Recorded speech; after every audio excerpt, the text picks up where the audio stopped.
to send us something that is going to give benefit to us. Or else, it's better for you and for me to keep silent. These days, more we are saying, more mistakes that we are making. But as I said before, I'm responsible to say, and I'm responsible to listen, and I'm responsible to do. You are responsible to listen and to do. As we are saying, these are the days that the heavens, they are opening. These are the days that man must be awake. These are the days that man must be careful not to do as they like, and then later to say, well, I'm sorry.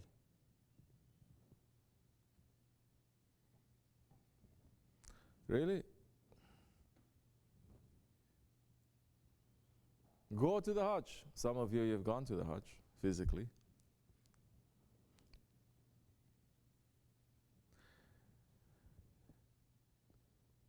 People having such low opinion of Allah, saying, Allah is Allah Jam, Allah my beloved, I can do anything with Allah.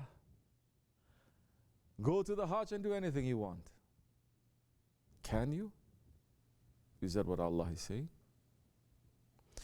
You have more restrictions in the Hajj in those holy times than any other time in the whole year. In that time, if you're in ihram, which is again representing your death, you're wearing the shroud, the coffin. Where is all your freedom now when you're dead?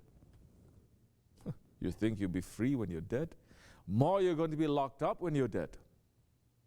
Now we can run around free a little bit, but once you enter into that grave, you're not free anymore. Man is sleeping. When he dies, he wakes up. We're in tariqat to wake up. We're not in tariqat to say, we have permission to sleep more. Aren't we here to die before we die? To wake up before they wake us up? In the days of Hajj, when you're there in your ihram, when you're there in the Haramain, do as you like. Go ahead, do as you like. You cannot even touch your beard like this and then the hair to come out. What happens? What happens? You have to cut one animal. What is that animal representing?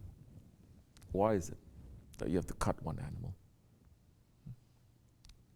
You cannot do as you like. How a man who is in the way of Allah, in the way of the Prophet and the saints, they say, I can do as I like.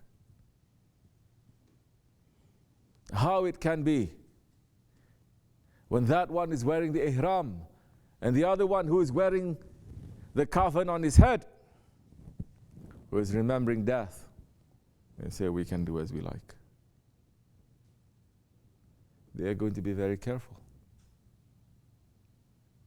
As Allah is saying, we offered the book, the Quran, to the mountains, and the mountains they refuse. We offer the book to man, foolish, ghaflat, arrogant mankind, and they take. Who are the mountains and who is the man? The mountains that again Allah subhanahu wa ta'ala is saying in another part of the Quran Kareem. Mountains representing those ones that Allah subhanahu wa ta'ala loves and representing Him. The kutubs, they have fear from Allah.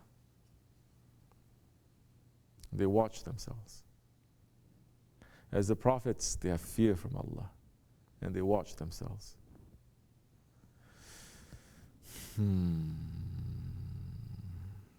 Ghaflat. I have ghaflat people around me. What am I going to do? One ghaflat, one cutting. What am I going to do? Yet, we have to sit and we have to be patient. It's not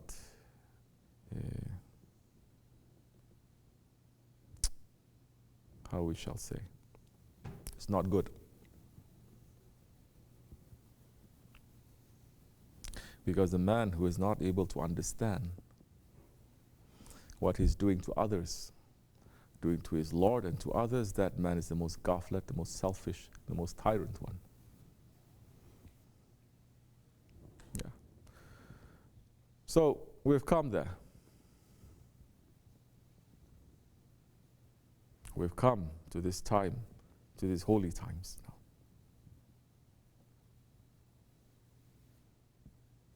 We have to watch ourselves in these days. We have to be awake. We have to be aware, and we have to be a bit more careful. Millions, they are preparing. Millions, they're already there in the Haramain. How are you going to understand the respect, the love, and the fear of Allah in the presence?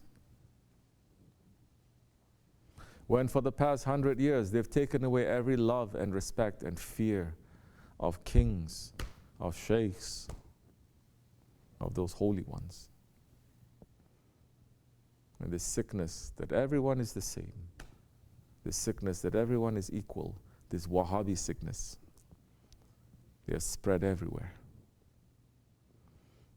So at that time a person is going to enter into the Haramain, the place where the name is there.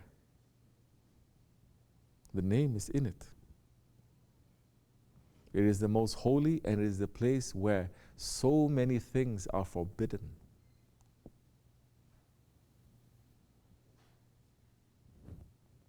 Subhanallah. Now in the lands of the Haramain, the ones ruling is making every forbidden thing to be halal. They have made every forbidden thing to be halal.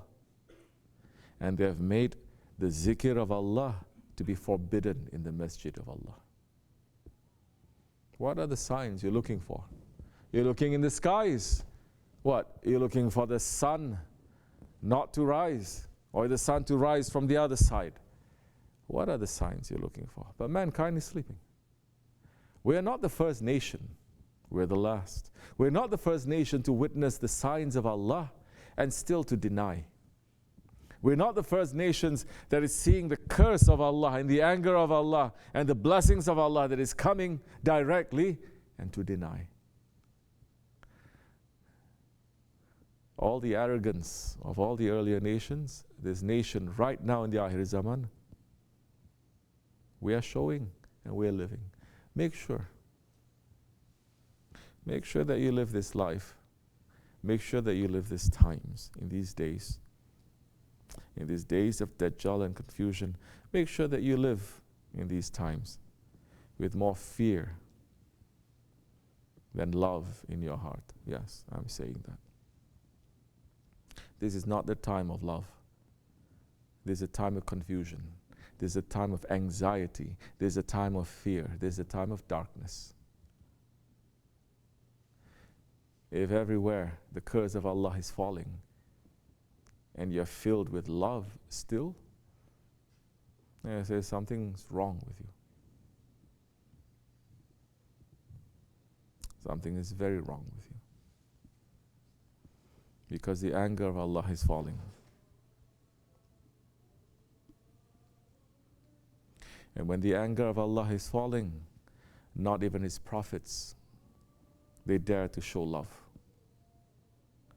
When the flood of Nuh was falling, and when Nuh alayhi salam called out to his son with love, who is disobedient to the will of Allah, into the ship of Allah, into the ship of Nuh alayhi salam to be saved, Allah subhanahu wa ta'ala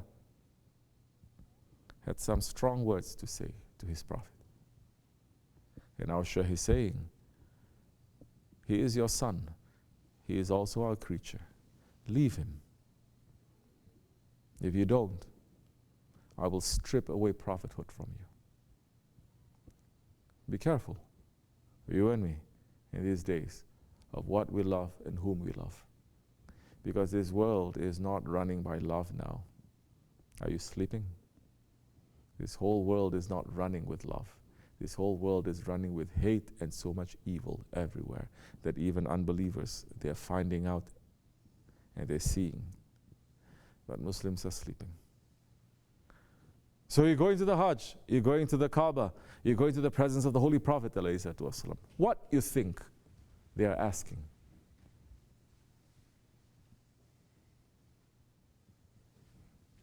You'll only ask what is in your heart.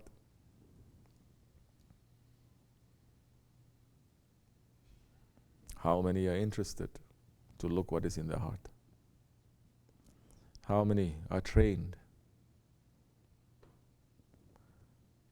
to look on the throne of Allah and to see what is real there, whether it is Allah that you put or your ego? May Allah protect us in these holy times. At the same time that we are happy that this holy month is here, we are also fearing from Allah, because in these holy days more mankind is becoming disobedient and arrogant and evil, and it is rotten all the way from the top, and no one is even saying and reminding. We're asking Allah to keep us always under the feet of our Shaykh. Without his feet on our necks, we would be worse. We were worse. We understand that. And we're asking Allah to bless him and to raise his station and to keep us close, inshallah. We're doing so many things that are wrong, maybe, weak and incomplete, and we're asking him with his generosity to make it to become more beautiful, inshallah, and to accept our intention. Wa min Allahu tawfiq. Al-Fatiha. Amin. Assalamu alaikum wa rahmatullah.